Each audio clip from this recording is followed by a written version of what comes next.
Assalamualaikum warahmatullahi wabarakatuh, sahabat Air Movie. Melanjutkan dari episode sebelumnya, malam itu di markas para Nokes, Naiman berkata, "Kau memenuhi semua tugasmu hari ini. Beruntunglah, aku memiliki seorang komandan sepertimu. Kamu membiarkan pedangmu berada di bawah perintahku, dan aku akan memberikan pedang ini padamu." Melihat pedang itu, Osman bertanya, "Pedang siapa ini?" Dan Naiman menjawab, "Pedang ini milik seorang bangsawan Turki yang melayani Genghis Khan. Ini adalah pedang Noyan. Kamu akan melayaniku seperti dia." Kemudian dengan menerima pedang itu, Osman berkata, "Dan kamu akan memberiku hadiah seperti Genghis Khan?" Kemudian Naiman berkata, "Buat persiapanmu. Dengan pedang ini, aku memberimu komando pasukanku." Lalu Osman mengatakan, "Jadi, kau memberiku komando. Kalau begitu, aku ingin tahu, siapa temanmu? Siapa musuhmu? Apakah kau tidak takut dengan gerakan Ghazan Khan?" Dan Naiman menjawab, "Aku tidak akan takut bahkan jika aku sendirian. Tapi, aku tidak sendirian. Aku mempunyai saudara, Talai. Dia bekerja untuk tujuan yang sama di tanah Mamluk. Dia sedang mengumpulkan pasukan dan pendukung. Dia meyakinkan Mongol dan Bey Turki untuk berada di sisinya." Mendengar ini, Osman mengatakan, "Jadi, kau bekerja di sini dan dia bekerja di sana. Kalau begitu, Ghazan Khan pasti dalam kesulitan." Dan Naiman menjawab, "Tentu, tapi bukan hanya dia. Setiap orang yang berani melawan kita berada dalam kesulitan. Kita akan menjadi masalah itu, Osman." Namun Osman mengatakan, "Tapi ada sesuatu yang hilang dalam gerakanmu. Izinkan aku memberitahumu." Lalu Naiman berkata, "Apa itu? Katakan padaku. Kamu terus mengatakan yang sebenarnya hari ini." Dan Osman mengatakan, "Untuk suatu negara, kau membutuhkan tentara untuk negara, dan kau memiliki banyak dari mereka. Kau mempersiapkan berikutnya.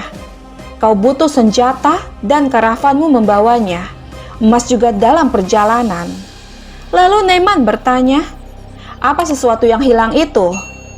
Dan Osman menjawab, "Itu adalah objek untuk melegitimasi dirimu. Kamu bukan dari dinasti, senjata, stempel, atau spanduk dari Genghis Khan. Jadi, bagaimana mereka akan berdiri denganmu?" Mendengar ini, Naiman berkata, "Kamu lebih dari yang aku harapkan. Kami juga mendapatkannya. Dan itu yang terbesar. Bukan hanya orang Mongol, tapi ada segel yang cukup besar. Semua orang berbaris di belakangku. Segel Genghis Khan. Segel itu ada di tangan kami. Segelnya ada di tangan kakakku. Setiap surat yang aku tulis dengan segel itu akan menjadi perintah. Semua Bey Mongol dan Khan, mereka akan bersatu di bawah panjiku. Negara bagian yang akan aku dirikan hanya memiliki satu kekurangan. Itu juga bukan segel. Itu adalah komandan berbakat, Osman. Tapi selama pedangmu milikku, tidak ada yang akan berdiri di hadapan kita. Semua orang akan berlutut di depan kita." Dan Osman mengatakan, "Jika mereka tidak berlutut, maka mereka akan hancur. Jika mereka tidak membungkuk, mereka akan dipenggal. Senjataku ada di bawah perintahmu, jangan khawatir."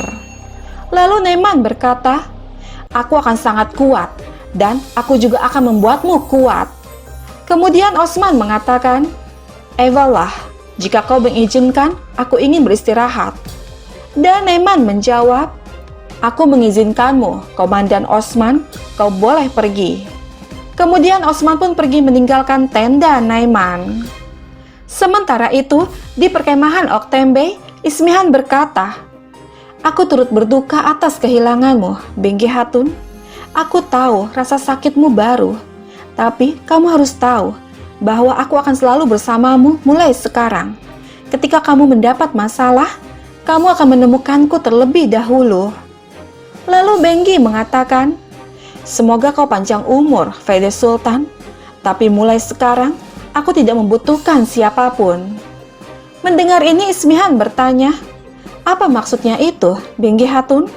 Bukankah kita sekutu sama seperti sebelumnya? Saat ini kita saling membutuhkan. Dan Benggi menjawab, Beimku telah pergi, Fede Sultan. Beimku telah pergi karena Naiman si kafir itu. Lalu Ismihan berkata, kami sangat menyesal untuk itu. Oktembe adalah pria pemberani. Kita akan membalaskan dendamnya, tentu saja. Dan Benggi mengatakan, aku tidak melakukan itu. Tentu saja kau akan membalaskan dendamnya. Tetapi kerusakan akan terjadi pada rumahku. Bajingan Olaf telah mati. Beimku pergi sebelum aku bisa bersukacita bahwa aku telah membalaskan dendam adik dan alpenku. Aku tidak percaya siapapun lagi. Lalu Ismihan mengatakan, biarkan rasa sakitmu berlalu. Setelah itu kita bisa membicarakan ini. Seketika Benggi mengatakan, rasa sakit ini tidak kunjung hilang, Fede Sultan. Mungkin kepala Naiman akan jatuh. Setelah itu, mungkin rasa sakitku akan berkurang. Tapi itu tidak akan hilang. Rasa sakit ini akan bersamaku sampai aku menyerahkan hidupku kepada Allah. Lalu Ismihan berkata, aku berjanji padamu bahwa kita akan membawa kepala Naiman itu bersama-sama. Tapi pertama-tama, kita harus menjadi kuat, Benggi Hatun. Siapa yang akan duduk di kursi? Dan Benggi menjawab, putraku, Aktemur. Sahabat kita beralih ke Yenisehir. Melihat Cerkutai yang hanya terdiam, Ulgen berkata, Cerkutai, kenapa kamu berpikir buruk? Ayo makan.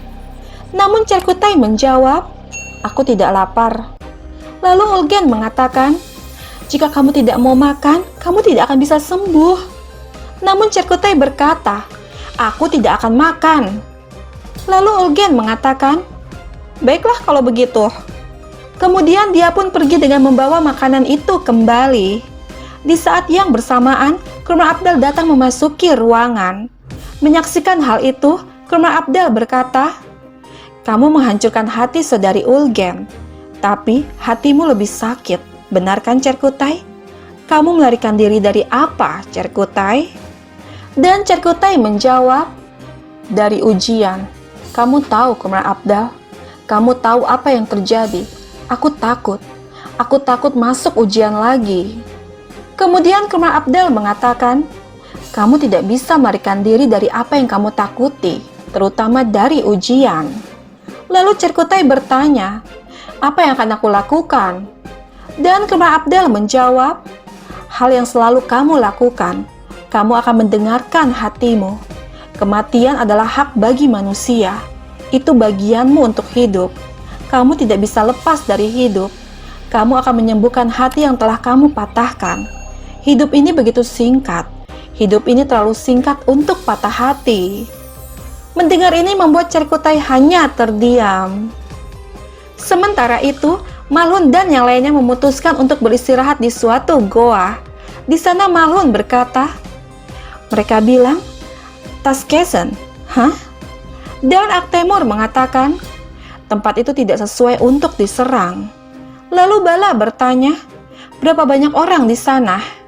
Dan pria itu menjawab, aku menghitung 50 dari mereka dan 10 anak-anak. Lalu Malhun mengatakan, ketika mereka melihat bahwa Nokes yang kita bunuh tidak datang, mereka akan menyadari bahwa ada yang tidak beres. Jadi, kita akan menyerang lebih dulu pagi-pagi sekali. Namun Aisei mengatakan, Malhun, kita mengirim beberapa Alpen ke mansion. Kita hanya 15 orang. Dapatkah kita menangani mereka? Dan Malhun menjawab, Ewalah. Bala juga mengatakan, Osman Bey mempertaruhkan nyawanya di tanah musuh. Kita akan menangani mereka dengan izin Allah. Aktemur, apakah ada kabar dari Osman Bey? Namun Aktemur hanya terdiam. Sahabat kita beralih ke Osman yang masih berada di sarang musuh. Mengingat akan perkataan Naiman sebelumnya, membuat Osman sangat kesal. Dia berkata kepada dirinya sendiri, kamu akan tersedak dalam mimpi negara yang kamu bayangkan. Tanpa segel itu, negara yang akan kau dirikan akan menjadi kuburanmu. Itu akan menjadi kuburanmu. Dan negara yang akan aku dirikan akan mekar. Keesokan paginya, melihat Osman berada di sana, dua tahanan yang melarikan diri itu berkata, Osman Bey di sini. Dia akan membayar apa yang telah dia lakukan pada kita. Namun salah satu tahanan itu berkata, tunggu, Mari kita cari tahu dulu kenapa dia di sini. Melihat itu, Osman berkata, "Kenapa kalian menatapku seperti antek? Kemarilah, ayo, kemari." Kemudian mereka pun mengikuti Osman memasuki tenda. Di samping itu, Bayindir yang baru saja tiba terus-menerus memanggil-manggil Naiman dengan berkata, Komandan Naiman, aku punya berita penting untukmu." Mendengar teriakan itu, Naiman pun keluar dari tendanya dan menghampiri Bayindir seraya berkata, "Di mana emasku?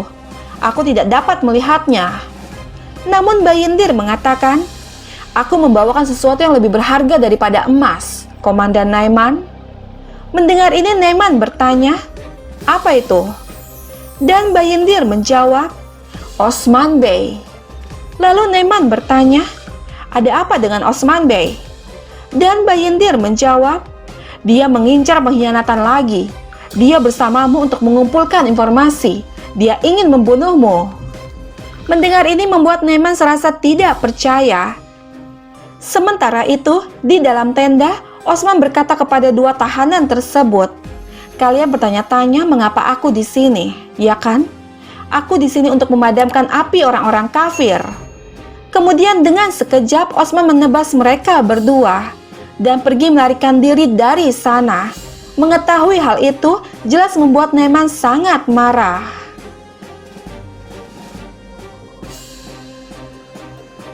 Sahabat, bergabunglah terus bersama kami untuk mengetahui kisah selanjutnya.